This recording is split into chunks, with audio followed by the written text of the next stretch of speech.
his second, the lost baby. 12 years and 6 months after Longview. Ha, banishment! Be merciful, say death, for exile hath more terror in his look, much more than death. Romeo and Juliet, Act 3, Scene 3. Fortunately for Robert Campbell, Georgia was alone in the townhouse when he showed up at her door, or in her excited state she would probably have dragged him in and introduced him to all her friends, including the black and Jewish ones, and gotten herself arrested for unauthorized contact with someone from the dreaded Northwest Republic.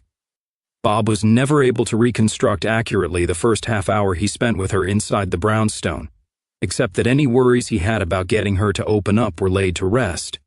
He found himself inside the thick carpeted living room and seated on a plush sofa, while Georgia Myers, or Halberstam, sat beside him, clinging to him like a limpet and babbling in a soft, surreal drone, a stream of consciousness speech or recitation that seemed to have been bottled up inside her, waiting for this moment of release, when she finally had a safe audience.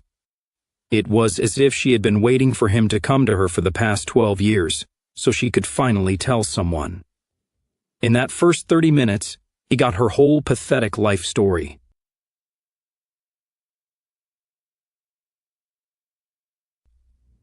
Some men would have found it amusing and many more annoying, no matter how beautiful a girl was who grabbed onto them and wouldn't let go, and who wouldn't stop chattering.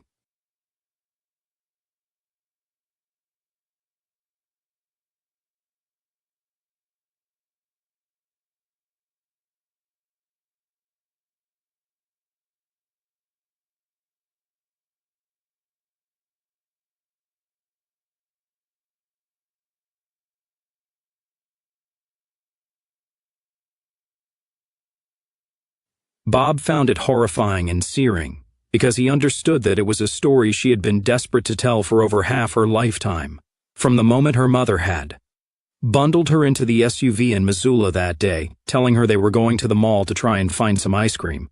Georgia Myers had no one at all, that she could talk to truthfully and openly. Every moment of her life, since then, had been a lie forced on her by every other human being around her, the essence of the American experience. It had possibly driven her mad. It was all there. The child's first realization that the SUV driven by her mother was headed out of town and not for the mall. Her turning around and noticing the packed bags and suitcases in the back. Her tears and pleas to her mother to turn around and go back home. And the dawning realization that she would never see her father or her brother again as her mother babbled on and on. Every left-wing liberal cliché from the past century droning from Amber's lips, like a constant low-key air raid siren. There was the terror of approaching the new border, where Amber had described to her in detail the horrors that would be perpetrated against them both if the evil Nazi border guards caught them. This had been where Georgia had learned what rape was. In point of fact, there were no Nazi border guards, evil or otherwise. The only thing they saw while leaving the Northwest Republic were a few civil guards directing traffic or helping broken-down motorists. Their vehicle wasn't searched by threatening armed men until they entered the American sector at a military police checkpoint at an on-ramp on the eastern side of Interstate 15, and then they were back in the land of the free and the home of the brave.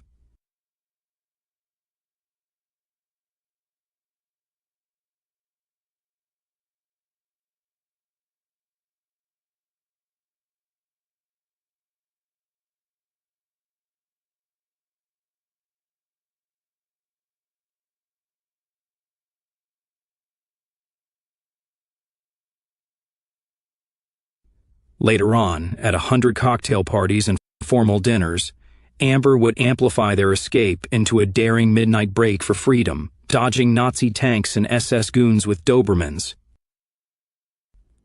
The liberal audience avidly hung onto her every word, and by then Georgia was always too apathetic or too bombed to contradict her. After a while, Georgia's memory got so fuzzy that she sometimes couldn't recall what really happened, so maybe there had been SS men and Dobermans after all. Above all, Georgia remembered two things from that long claustrophobic road trip: the constant search for a decent motel at night. Red Lion and Days Inn were for middle-class plebes. The daughter of Washington liberal aristocracy had to bed down in a Sheraton, or at least a Holiday Inn, and the endless, blatting monologue all the way to D.C., wherein her mother constantly justified, rationalized, recapped, and ranted on and on about what she was doing, and how it was absolutely the right thing. No question at all. Almost as if she were trying to convince herself. "I have dreams all the time," Georgia told Bob as she poured it all out, clinging to him. "I dream about Dad and Kevin. I dream about you and Jenny. I dream about Missoula, the blue mountains on the skyline all around us. I dream about waking up in the morning at our old house on Daly Avenue and finding the windows covered with snow and Dad having to shovel a tunnel from the front door to the street. I dream about you and me and Kevin and Jenny running around playing all over the halls in the university, running out on all the lawns and up on Mount Sentinel. Some of the dreams are bad, real bad, but the worst nightmare of all is that I am stuck in that car forever, driving east with my mother going on and on and on about how she's really doing the right thing for my sake and how Dad and Kevin are sick with racism because they're men and for the sake of our true womanhood." Yeah, she used that phrase. "We have to get away from them and never let them poison our lives. Bobby, when I die, if God decides I have to go to hell for being the worthless little twist I am, then he will put me back in that car with my mother forever, just rolling down the highway in the dark as she goes on and on with all that crap, denying and destroying everything I've ever known and loved, and she just will not shut up."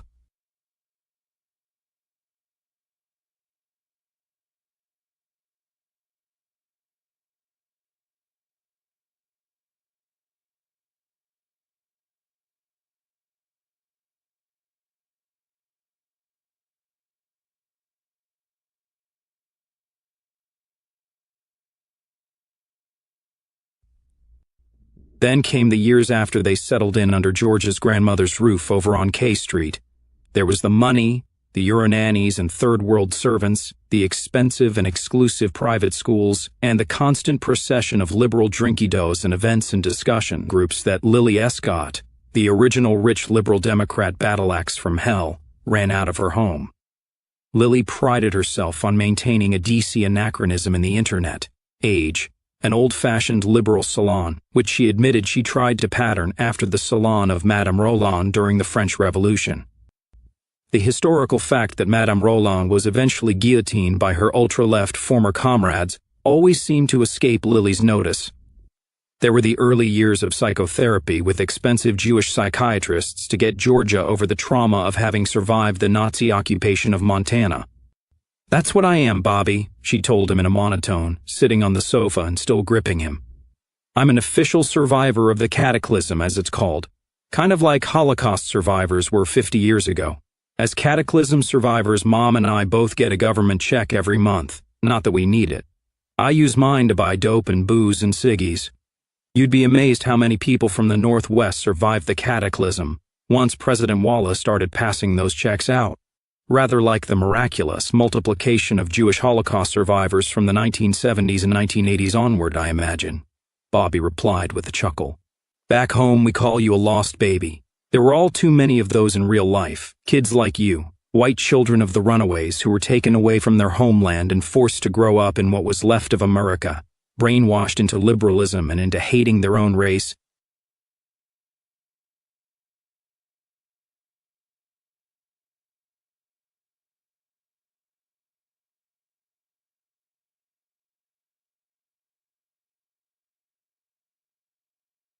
Why didn't the Republic stop her?" asked Georgia dully. "Why did nobody on the NAR side even stop the damned car and ask where the hell we were going?"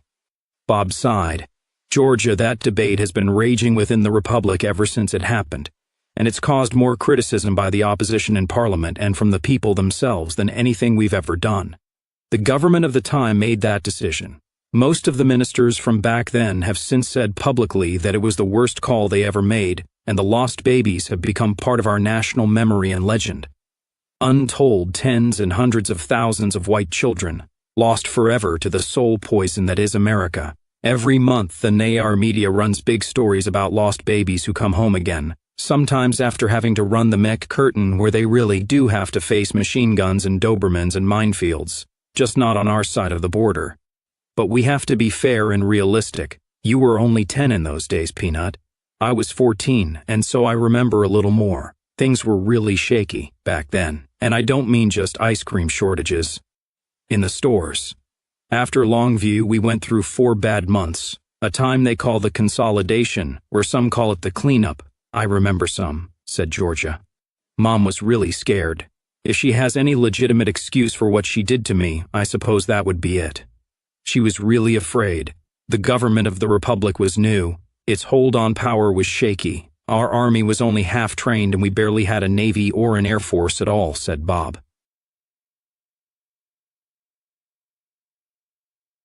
We didn't know whether or not the Congress and Chelsea Clinton here in D.C. were going to simply tear up the Longview Treaty and invade the Republic full force to try and reconquer us. That's one reason why the stuff that went on during the cleanup had to be kept so quiet. One thing the Republic couldn't afford was to have a lot of atrocity stories seeping out, including stories about how we were kidnapping huge numbers of children from their parents and putting them in makeshift orphanages or something of the kind, so they could supposedly be brainwashed, like Amber was afraid we'd do to you, and we couldn't afford a lot of sullen and resentful people living in the Northwest who were just waiting for the Americans to come back, who were ready and willing to stab us in the back. We got rid of the worst ones we could catch during the cleanup, but we simply couldn't identify and kill all the people who were potential threats, and so it was decided to let them get the hell out if they wanted to. They were encouraged to do so. We knew it would cause us trouble later, but we opted for the short-term fix that we could actually implement. Georgia, Clancy, and Kevin told me about that time the guardsman came to deliver your house documents, and Amber ran off at the mouth to him at the door. If you'd stayed, chances are that eventually there would have been another knock on the door, and Boss really would have come for your mother. As horrible as she's been to you, would you have wanted you and Clancy and Kevin to have to go through that? I guess not, said Georgia dully. I still love her. I have to. She's my mom. She was doing what she thought was right, but it was just so wrong. Finally, tears began to trickle down Georgia's cheeks. Go on, honey. Tell me the rest of it, he urged her. Not much to tell. What there is of it is pretty bad, and I'm probably boring you to death, she snuffled. No, Peanut, I want to hear it all. Georgia's teenaged years had been luxurious, but a blasted heath emotionally. More expensive prep schools, then a bought and paid for admission to Columbia because she couldn't cut it academically for Lily and Amber's alma mater at Brown University, or at any of the remaining 5 sisters, Barnard, Mount Holyoke, Bryn Mawr, Smith, or Wellesley.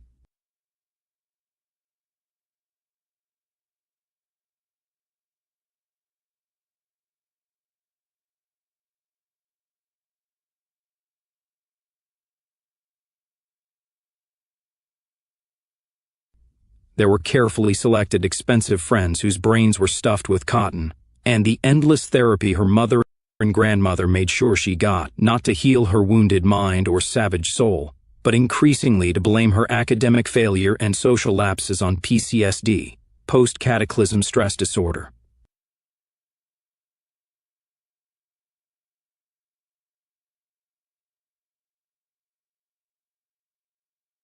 Lily Escott was glad to have them around. As part of her entourage, Northwest survivors were a chic accessory to wealthy liberals post-Longview. There was the round of cocktail parties and fundraisers and weekend retreats to the Hamptons and the country clubs where Amber and Georgia were trotted out and introduced as prize specimens in Lily's personal collection of trendy left memorabilia. This is my daughter and my granddaughter. Cataclysm survivors, you know, she would say. They had to flee from the Northwest with stormtroopers chasing them on motorcycles and shooting at them with machine guns. The drugs and the booze started at age 14, the same year Amber married high-powered Jewish lobbyist and attorney Marvin Halberstam. First came the purloining of liquor from Lily's sideboard and the Hamptons wine cellar for Georgia and her friends, then illegal grass, then legal grass when the ban was revoked, then the pills. Georgia never had to buy pills from a street dealer because between them both, Lily and Amber had every prescription painkiller, tranquilizer, narcotic, and male or female sexual stimulant known to pharmaceutical science. The boys started at 15, the traffic tickets and wrecked automobiles at 16, and the first runaway escapade combining all 3 plus an illegal tobacco possession charge occurred at age 17. 6 months later, Georgia was rounded up in a police raid on an unlicensed youth club in Anacostia, and her date for the evening was found to have over 20 Habanos and Monte Cristos on him. and 12 cartons of Marlboros in the car, which he had been planning to sell at the rave. The car was Georgia's, and she was looking at an accessory charge on a distribution. Rap, but Marvin Halberstam got her out of the police station and home by midnight, and her name never appeared in any arrest report or media story. The boyfriend got 3 years in a penal factory and was beaten to death by the Zulu prison gang when he bungled a promised cigarette deal. Georgia's daughter, Allura, had been the result of a cliché night of drunken freshman carelessness at Columbia.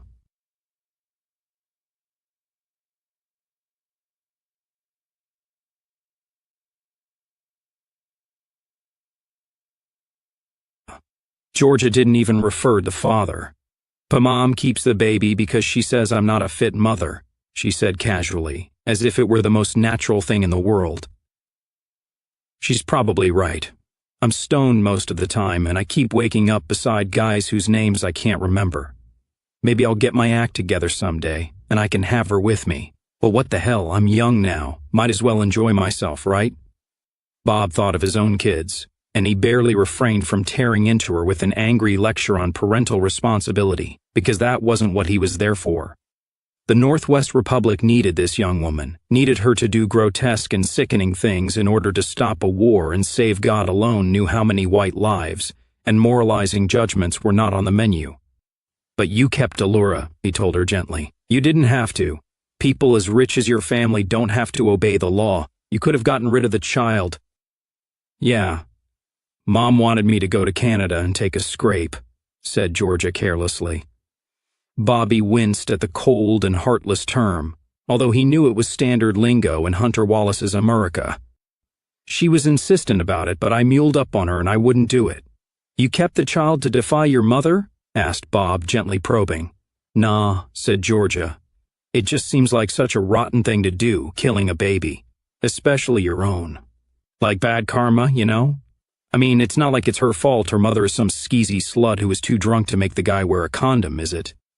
It was a spark of goodness in all the rotten darkness of Georgia's life, and for the first time Bob was encouraged. She might go for it, he thought.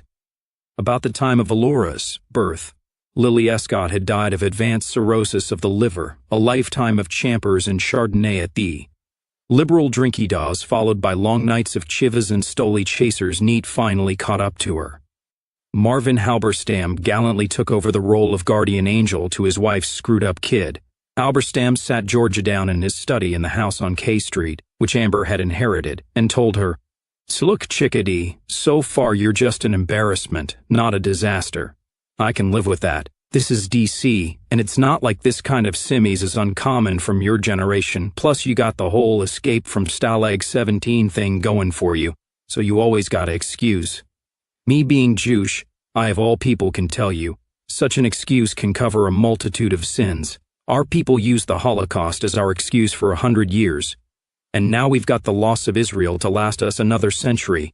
Look, let's face facts," Halberstam had continued, waving his thoroughly illegal Cohiba cigar in the air. "You flunked out of Columbia, and any more college would be a waste of time and money. It's not like you're ever going to have to earn your own living, or you're ever going to need an education for anything.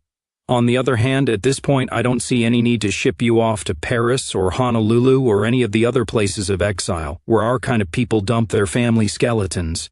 You're not that far gone yet." "Gee, thanks," said Georgia. "Praise from Caesar. So such a deal I'll make you. I am getting for you a job at Lachlan and Wintersham, the publicists. You start off at 300 grand a year, which I know is peanuts in this town, but there are perks. You get Class A federal government medical insurance, because the firm handles a few government accounts, and that includes rehab whenever you need to dry out a bit. You'll have a full expense account, and you can write off most of your meals. Just say you were with a client, or you can fill up on hors d'oeuvres every day from all the receptions and cocktail parties you'll be going to. If you don't want, you'll never have to buy any groceries. The work is easy, you could do it in your sleep. You'll be writing up press releases, and throwing parties for congresspeople, and corporations, and big shot writer and professor types with books they want to plug. General schmoozing, you get the idea. You like parties, right? Now you can plan your own, with somebody else's money. Plus we'll get you a nice place of your own, in Georgetown maybe, and you're..." Mom and I will take care of your rent and utilities. We keep Allura out of your hair, we pay for the nanny and the preschool and everything. In return, all we ask is that you try not to fuck up and to keep your name off TV and out of the internet gossip pages. At least until you can find a nice sugar daddy to marry.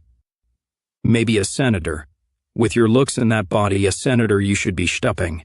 If only I hadn't met your mother first. Halberstam shook his nose regretfully and looked down at Georgia with a lust he had never tried to disguise from her, although he was careful to hide the fact from Amber and Amber's attorneys who controlled the Escott multi-millions. Okay, you got a deal, Georgia had told him.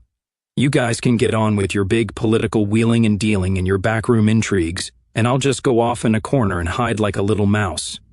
2 conditions. First, I want you to get one of your rabbi buddies to get me a kosher card saying I'm a Jew, so I can have a hamburger or some chicken on my Caesar salad without getting arrested. Done, Halberstam replied. Second condition is for you, Marvin. If I ever feel your hand down my bra again, I not only tell Mom, I file a lawsuit the size of the Capitol Dome against you, and I email copies of it to every news site and gossip page in the world, plus a number of private email addresses I've managed to accumulate in my years of hanging around over on K Street. I may pass myself around like popcorn to everybody else, but not you, Marvin. You don't get any. Not ever. Got it? Oi, chickadee, you drive a hard bargain, moaned Marvin. At this point in George's Molly Bloom-like stream of consciousness ramble, Bob made a second clinical mental note to himself. No Jews, no niggers, no other women figuring so far in her little Rabelaisian epic, he noted clinically. She still seems to have some standards, in spite of it all. He was glad he could say that to himself. Finally, she ran down and let him go. Jesus, Bob, you must think I'm really nuts, she said, sniffing. Sorry about all that. It's just that I don't have any real friends I can talk to. At least no one who wouldn't turn me in or try to use it to get me in bed.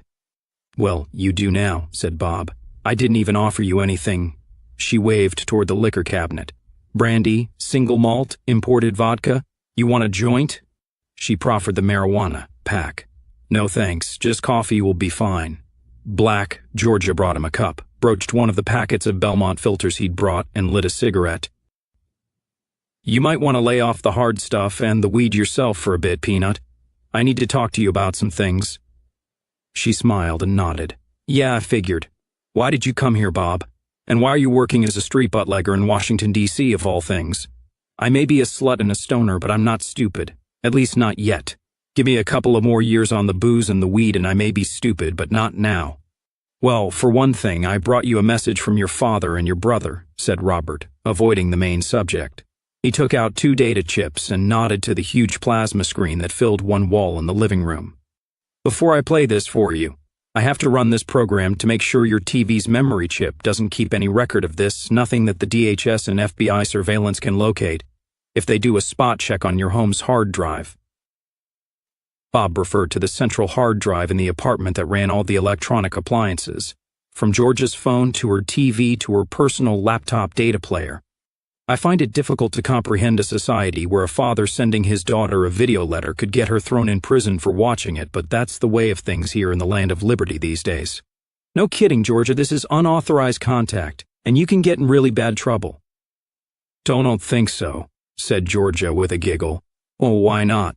You tell me your secret and I'll tell you mine, she said with a sly smile. Oh, and do you want to hear this from your dad and your brother? He asked bluntly. Even though you'll be breaking us law by doing so? It was her first test, but he didn't tell her that. I've been waiting to hear it for 12 years, Bobby. Play it. He ran the program to bypass the TV's memory chip, and then he inserted the chip he had come all this way to bring her. Clancy Myers. Tired and aging face appeared on the screen, the book-lined shelves of his home library behind him. Look familiar? Asked Bob. God, he looks old. They still live in the house on Daly Avenue? Asked Georgia, her voice choking. Clancy does, Bob told her. Kevin and his wife have their own home now, but Clancy stayed. He always said he wanted it to be there for you if you ever came back. Clancy spoke on the wide plasma screen. Hello, Georgia. I hope Bob is able to get in touch with you and give you this message from Kevin and me. Honey, there is so much I want to say to you that I don't know where to begin, but I know I have to keep this short. Kevin and I are both well. Kevin is married now, to a fine girl from Helena, and you have a little nephew. His name is Kevin Jr. A picture of a smiling infant just barely able to sit up was flashed up on the screen for about 10 seconds. Then Clancy's face returned. Georgia, from the very day you disappeared, your brother and I have never ceased to love you and worry about you and think about you every day. Clancy had been advised by the WPD to refrain from including any adverse comments or even any reference at all to Georgia's mother, since it was unknown for certain what Amber and Georgia's relationship was like.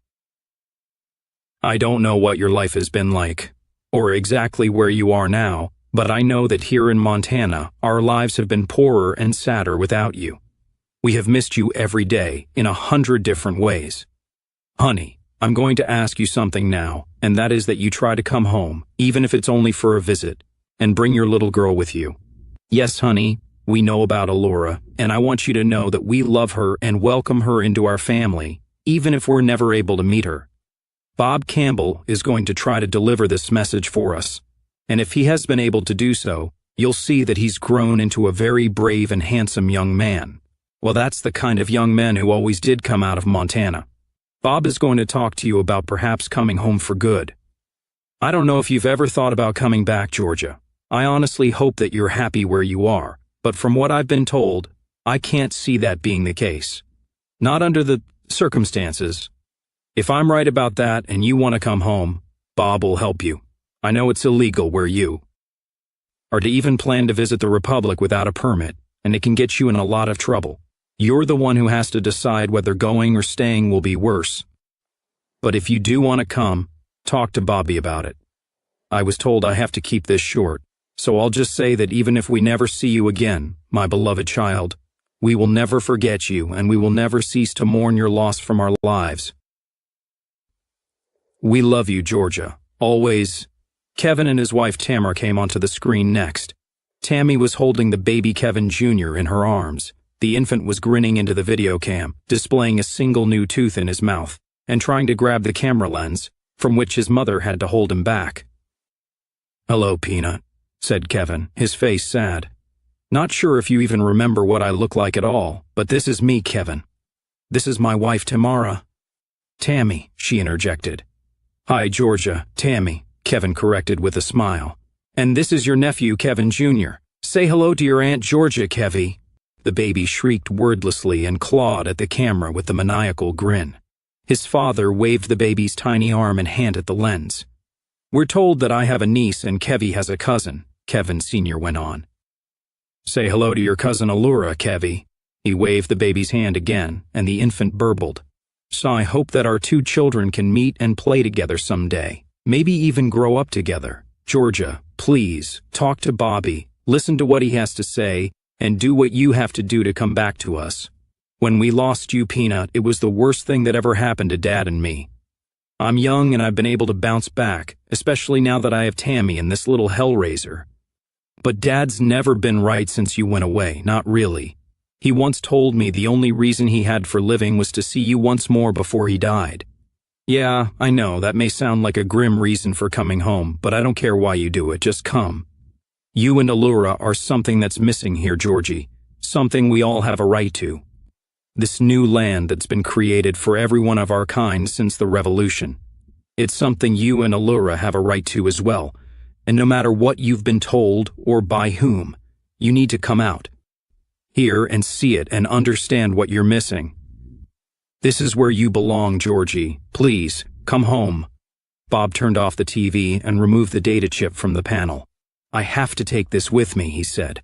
I know you'd like to have it, but it's too dangerous. He looked over and saw that Georgia was sitting on the sofa with her face buried in her hands, her body shaking with dry, silent sobs. He sat quietly until she lifted her tear-stained face. What exactly do you do back in the Northwest Republic, Bob? She asked, surprising him. Let me guess. You're a soldier. I meet a lot of military guys here, some of whom I screw, and so I know the type. Every man in the Republic is a soldier, he told her. A lot of the women, too. We have to be. We're never going back, Georgia. Never. So yes, I'm a reservist and I do a few weekends and 30 days of active duty every year. But as a matter of fact, in my day job, I'm a cop. I'm a detective in the Civil Guard's Criminal Investigation Division, the CID. I'm out here at the request of another agency because I knew you when you were a kid, and they figured I'd be the best person to ask you a favor. You're a spy, and you want me to spy on President Wallace for the Republic, she said baldly. Robert Campbell's blood ran ice cold in his veins. Jesus Christ on a raft, he thought. What the hell? How did she know, and who else knows? Yes, he said in a level voice, and waited for her to explain. I got the call a few weeks ago, and I did my final interview and polygraph with the Secret Service yesterday, she told him. The head of the President's Secret Service detail is this big black guy named Jimbo, and he had to okay me. That's why I wasn't worried about a DHS spot check picking up Dad and Kevin's vidlet. All the spooks have already gone through all my hard drives and portable devices with a fine-toothed comb. The more so because I was born in Montana, and they're worried that some mysterious stranger from my past might approach me one day to betray my country and my doughboy. They just missed you by a couple of days, or maybe you just missed them. But right now, I'm squeaky clean in official eyes. I report to the White House for my first night shift, I guess you'd call it, on Monday at 4 p.m. They've got the drill down after years of practice. After I fill out all my tax forms and human resources, I go up and do the President of the United States, maybe in the residence itself, since Hunter isn't married and he doesn't have a wife to keep in the dark, but more probably in the little side room off the Oval Office with the mini bar and the big comfy sofa that every president since John F. Kennedy has kept for the purpose. They call it the Executive Lounge. Apparently, Reagan never used it for that purpose, but every other president since then has. They even let me in on one of the little Secret Service inside jokes. Hillary had more women in the Executive Lounge than Bill ever did, and they were better looking. And you agreed to this? Asked Bob. Why, Georgia? Why did you agree to let that pervert near you? He thought in anguish. Why, Peanut? She was brutally frank. The Bennies are great. I get to hang out in the West Wing as well as the residence. I even get my own little cubbyhole office and some data entry and filing to do. To account for my presence in the building, and working in the White House still has a hell of a lot of prestige. My mom can start bringing me to cocktail parties again. I get to ride on Air Force One and be around a lot of exciting people and things going on. My mom and my stepdad are over the moon. I finally made them proud of me. Marvin is already slavering over all the new contacts and inside info I can get him. I signed a 6-month personal services contract which Hunter can renew, but only with my consent, which I gather he never gets from any of his girls. 6 months on my back doing what I would do anyway, for recreation or just out of boredom, and I'm set for life with money of my own so I can support Allura and not be dependent on my mother and that goddamned horn dog Marvin anymore. Call it a career move. She shook her head sadly. Son, you came here expecting to find a little girl, but she's lost and gone forever. All you found was a drunk and a druggie and now a high-class whore. I'm sorry, Bobby. More sorry than I can say that you know what I am now and you can't remember me as that little girl ever again. But do you want my father and my brother to see me as I am too? Am I the little girl they want to welcome home again? I don't think so. God knows what you'll tell them. I'll leave that up to you. But Peanut can't go home to Daly Avenue again, ever. She's dead. She died when she crossed Interstate 15 that day. Did she? Bob got up and moved to a wall where hung a framed linen sampler similar to the ones well-bred young ladies hundreds of years before turned out from their sewing baskets. On it was a poem, Robert Louis Stevenson's Requiem. Under the wide and starry sky, dig the grave and let me lie. Glad did I live and gladly die, and I laid me down with a will. This be the verse you grave for me. Here he lies where he longed to be. Home is the sailor, home from the sea, and the hunter home from the hill. From my arts and crafts class at one of my many prep schools, before I got kicked out for being drunk and naked in the boys' locker room, Georgia told him. I look at it sometimes, and yeah, I wonder what might have been. But it can't be, Bobby. I've got to move on, and deep down I know it. Yeah, I guess you'll get to be around all kinds of exciting people and events over there at 1600 Pennsylvania, said Bob conversationally. Nice cute little baby nephew you saw in that video, wasn't he? Maybe you'll get to be in the room when your fancy man Hunter Wallace gives the order launching the bombers and the missiles that will burn him alive with napalm in his crib. What? Asked Georgia, uncomprehending. Bob turned to face her. They're coming for us, Georgia. This time it's for real. A full-scale invasion of the Northwest Republic, B-52s and Tomahawk missiles, and maybe nuclear weapons and anthrax. My God, whispered Georgia. We figure sometime in June, but we may be wrong, Bob went on.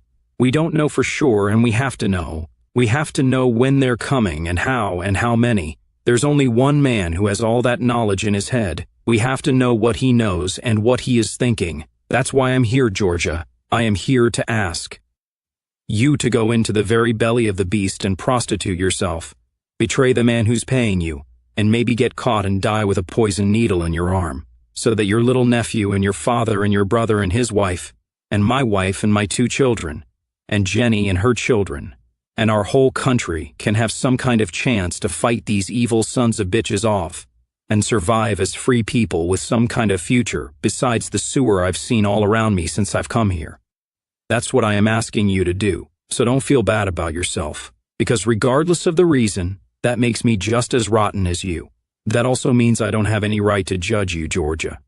I wouldn't anyway, because you're not responsible for what this filthy society made you into. You have a chance now to change what you are when this is over and you come home, and you have a chance to make sure that Allura never goes through what you had to go through, but only if the Republic survives. I'm not just asking for your sake or mine, but for millions of free white people who are threatened with death and slavery, but I don't care why you do it. Please, Georgia. She was silent for a long time. "And I don't know if I can," she finally whispered.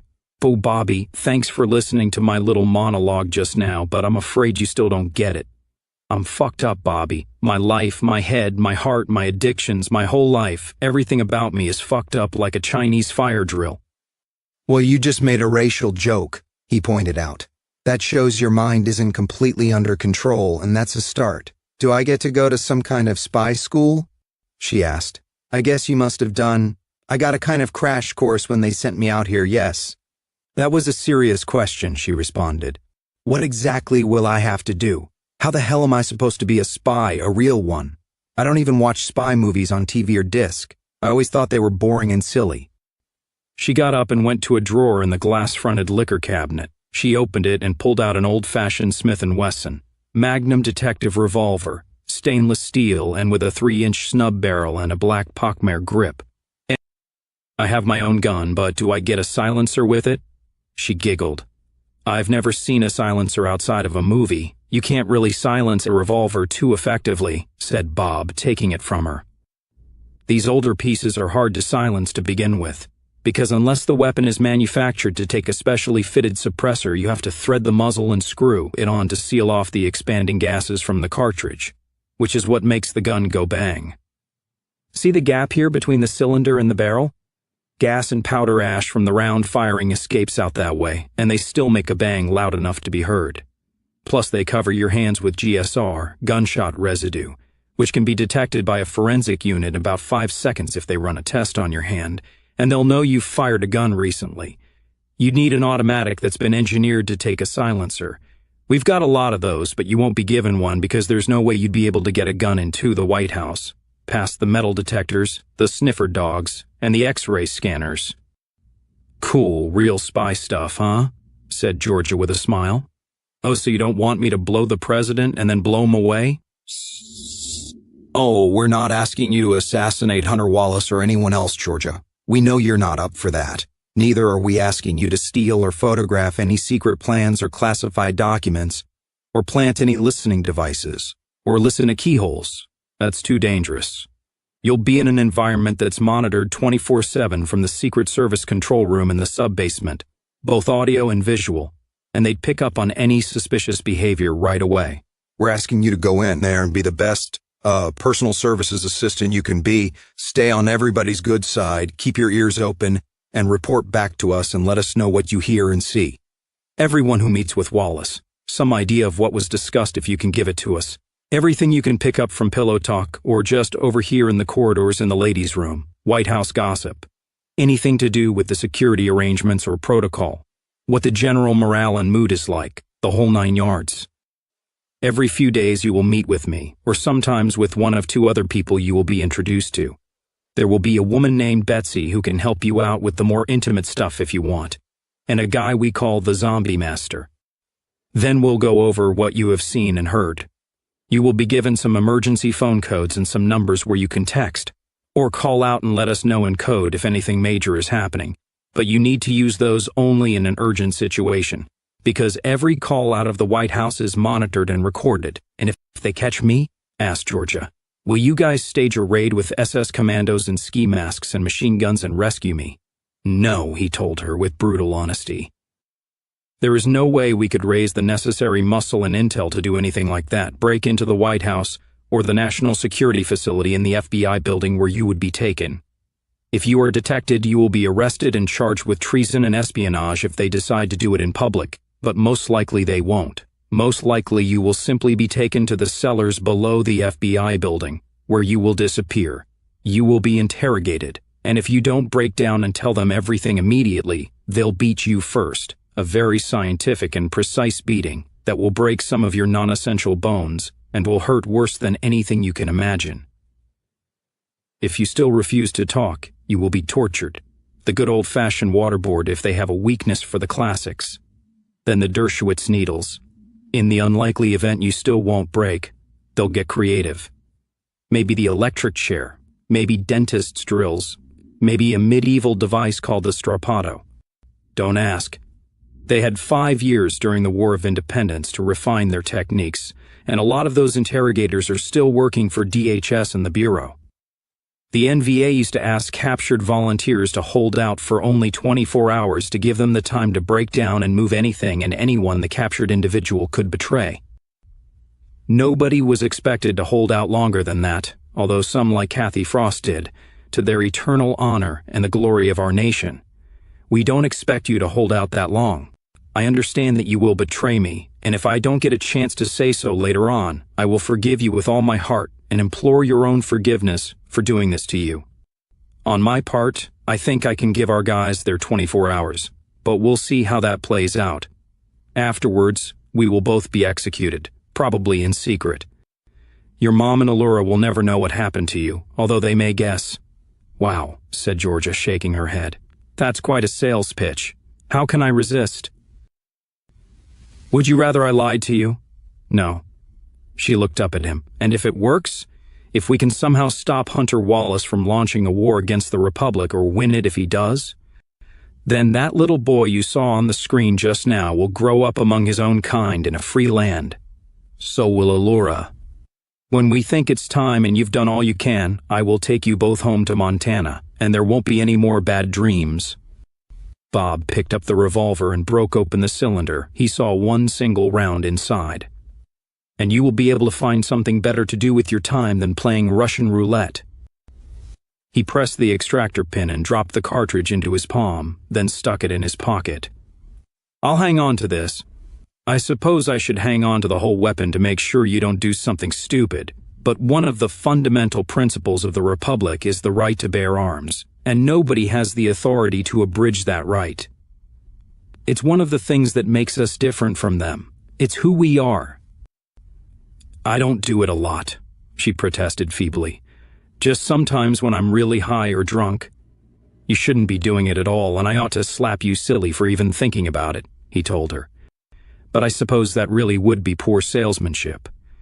I don't expect you to say yes right away, Georgia. Take some time to think about it, but do me a favor. Lay off the weed and the booze for one night while you do. A decision like this needs a clear head. No need, she said. I'll do it. That was quick, said Bob, startled. You sure? It's the same game I play with that gun, only in a much bigger league, said Georgia. Bobby, some nights I look at that poem over there on the wall for a long time, and I want to put all 6 bullets in that piece. Or take a few too many pills so the sailor really can come home from the sea, and the hunter home from the hill. If it weren't for Allura, I probably would have. I just don't want her to grow up thinking I abandoned her, and I don't want to leave her to Amber and Marvin to raise, because I know what she'll turn out to be like. But I want my life to end, Bobby, one way or another. I can't stand it anymore. I've had enough. I want this life to be over, either because it's really ended in death, or because I somehow start over from scratch. America won't let me do that. Why didn't you say to hell with it and just come home before this? Asked Bob curiously. Thousands of people do every year.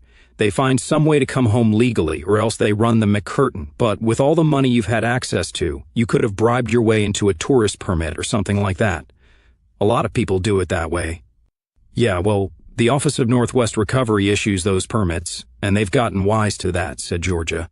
They wouldn't have let me take Allura, and neither would Amber and Marvin. They would have read that one like a book.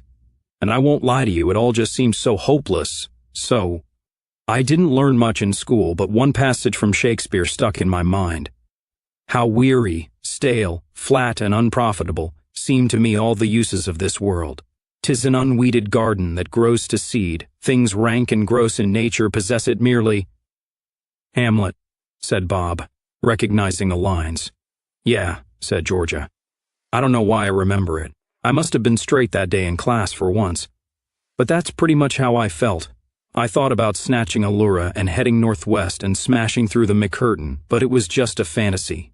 Just too lazy or too ground down. I could never imagine actually trying it. That's how my wife and her family got home, said Bob.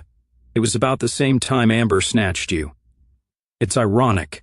You and Millie both had the same experience in a way, only in reverse. But her family didn't sleep in any Sheratons or Holiday Inns along the road. When this is over and you're home, you'll meet her and you can compare notes. Okay, so tell me exactly how I get to become a spy, demanded Georgia briskly. The first thing you're going to have to do is adopt the old NVA General Order Number 10, said Bob sternly. The booze and the grass and the pills have to go, Georgia. That worries me. You're not just risking your own life now when you get high, now you're risking mine and Kevin Jr.'s. You'll have to do it cold turkey, too. No rehab. No expensive spas and counseling and therapy. You're going to have to just stop, because your will is stronger than the chemicals. Can you do it, Georgia? Can you beat that stuff? I think so, she said. Because now, for the first time in my life, I have something better to do. The next day, Bobrici and Vincent Cardinale met with Dr. Jake Shapira, also known as the Zombie Master, in his carpeted and mahogany-paneled office in the Watergate complex. Shapiro was a real psychiatrist running a high-end DC practice under a false Jewish name. The degrees on his wall from Hofstra and Johns Hopkins universities more or less replicated his actual qualifications, and they would check out impeccably in the face of any inquiry. An entire background history and public record had been constructed by the WPB computer hacking team for Jacob Shapira, down to grade school records from New York and video clips from his 8th birthday party on his personal website. All of his records were verifiable and cross-referenced. If anyone looked in the online versions of the Brooklyn Telephone directory from 40 years before, or his college yearbooks, they would find him. The actual printed yearbook or telephone directory would show a discrepancy, but no one ever bothered to hunt up original paper documents anymore. It entailed too much effort. In his own way, Dr. Jake Shapira was as real as Winston Smith's Tomrad Ogilvy from 1984. The surveillance state had a lot of gaping holes in it. I've been able to wrangle approval from the White House to take on M.S. Myers as a patient, said the Zombie Master, a dapper little man in his late 40s. It's standard operating procedure with the President's personal services assistants to have them in government-approved therapy for the duration of their contracts anyway. She's already had a lifetime of therapists as it is, and I can glom their records, which will give me a good overview of her. Ironically, I'll be reporting on her both to the Secret Service and the office. Why do they call you the Zombie Master? Asked Bob curiously. Behold my book of magic spells, said the psychiatrist, waving his prescription pad in the air. I use it to turn a lot of the most powerful people in Washington, D.C. into zombies. My patient list includes some of the most influential people in America, congressional leaders from both sides of the aisle, senior civil servants and policymakers, top Pentagon brass, a couple of Supreme Court justices and a lot of federal judges, scads of FBI agents and lesser fry, business leaders, media people, and of course all their spouses and kiddies. I listen to their moronic problems, nod and tut sympathetically, tell them they are way too overworked and underappreciated. Then, I put them on a variety of medication cocktails that affect their judgment and thought processes in the long run.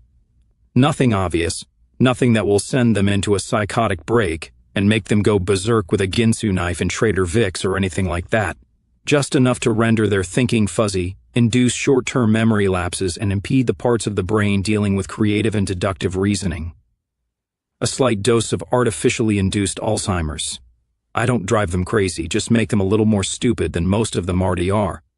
Plus, there's the incredible mine of information they provide for the office. And we're bringing in the doc here for 2 reasons, said Cardinale.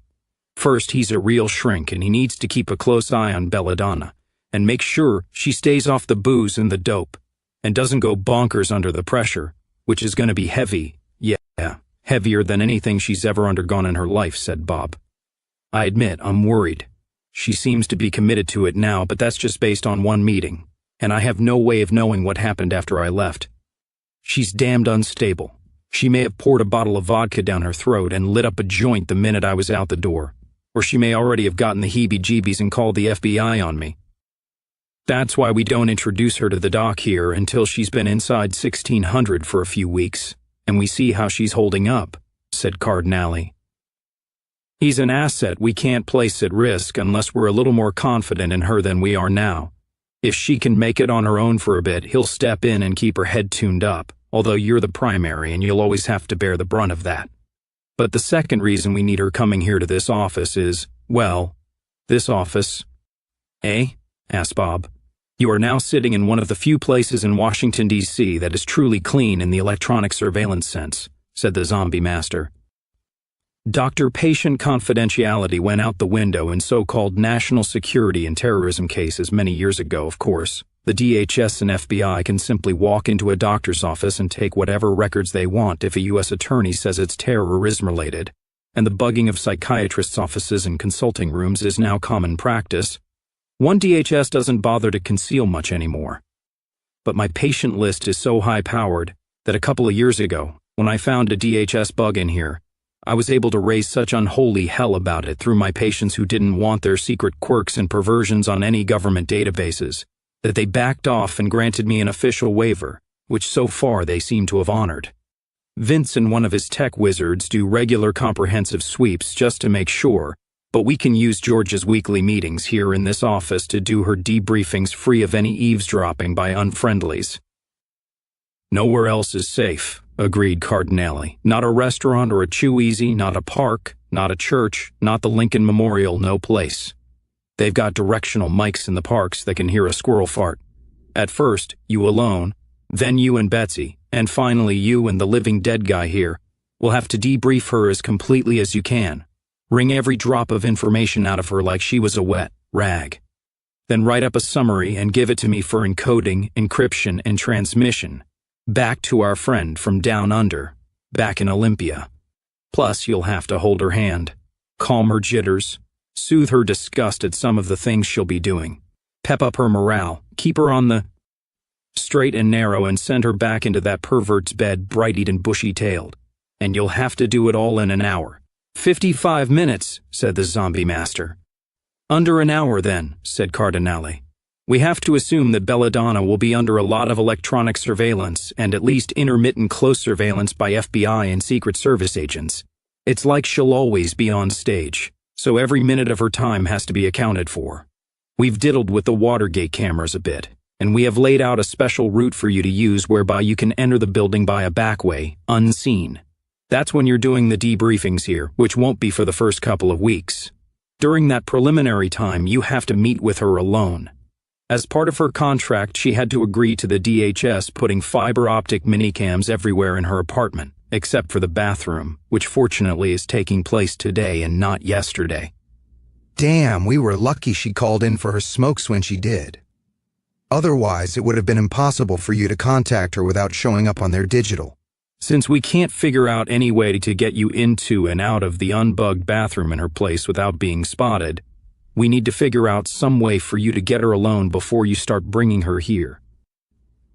I can make deliveries as Richie the Buttlegger like I did yesterday, but I can't see any excuse for Richie to hang around after he hands over the smokes and takes her money, said Bob. I'd like to keep you completely off their digital if possible, said Cardinale. While she's doing the doughboy, she's going to be watched like a hawk, and anybody who comes near her gets a file opened up on him. Your persona as Richie Carroll will hold up to any ordinary online check, but still, we don't want them looking too close at you, or looking at you at all if it can be helped. I think what we'll have to do is have you meet in certain restaurants and bars and parks, like in the old Cold War days, but arrange for the surveillance to be interdicted long enough for you to debrief. Happens all the time. These systems are as highly strung as racehorses, and they're always breaking down, especially since most of the maintenance people these days are incompetent third-worlders. I think 1 or 2 mysterious camera outages as Belladonna is walking down the street wouldn't be overly suspicious. But we can't do it too often. You made sure she has the burner number and the substitution code. I drilled them into her before I left, said Bob. She's not dumb, and I'm sure she's got it. I text her an innocuous code word. She calls me on the disposable and false fleeced cell. I give her the coordinates for a corner in the city, which she then decodes in her mind, and we meet there in either an hour or half an hour, depending on her situation. Okay, on Tuesday morning, after her first night of presidential passion, we'll get you two together at a taqueria I know on Constitution, said Cardinelli. Duke and I will work out a camera disruption sequence that will look natural, like a rat chewed through a cable or something. We'll try to give you an hour of downtime. You'll need it. This is going to be the morning after her first hail to the chief, and from what I gather of that son of a bitch's bedside manner, she may be pretty shaken. I can imagine, said Bob. That's the problem, said Cardinale grimly. You won't have to imagine. She'll probably tell you. The intercom buzzed on Shapira's desk. That's my next patient. Bagwell, the Secretary of Defense. By the way, Vin, I'm working on something with him. He's undergoing hypnosis therapy for transvestite and other deviant urges, and I'm carefully planting post-hypnotic suggestions in his mind. I think it's possible that when the shit does hit the fan, and I say a special trigger word to him, I can turn him into a chicken. The meeting on Tuesday went off without a hitch. It was a fine spring day, and Georgia looked breathtaking in a golden yellow Easter dress and broad hat. All she did was shrug. Oh, yeah, he's a freak, she told Bob. But I've done worse. 2 days later and 3,000 miles away on the opposite coast, in Olympia, the intercom on President Henry Morehouse's desk buzzed. It was Annette Sellers, his personal secretary. Yes, Annette? Mr. President, General Barrow is here to see you. He's my 3 o'clock. Why's he early? Asked Morehouse. He says it's important, said Annette. He knows where the door is, said Morehouse. The door opened and the security minister came in, grinning. I hope that cheery mug denotes good news, Frank, said the president. We could use some. Barrow slapped a file down on Morehouse's desk in front of him. Damned good news. Charlie Randall just sent this over. First NAR Humantel report ever from inside the White House. Operation Belladonna is up and running. She's in, Red. We got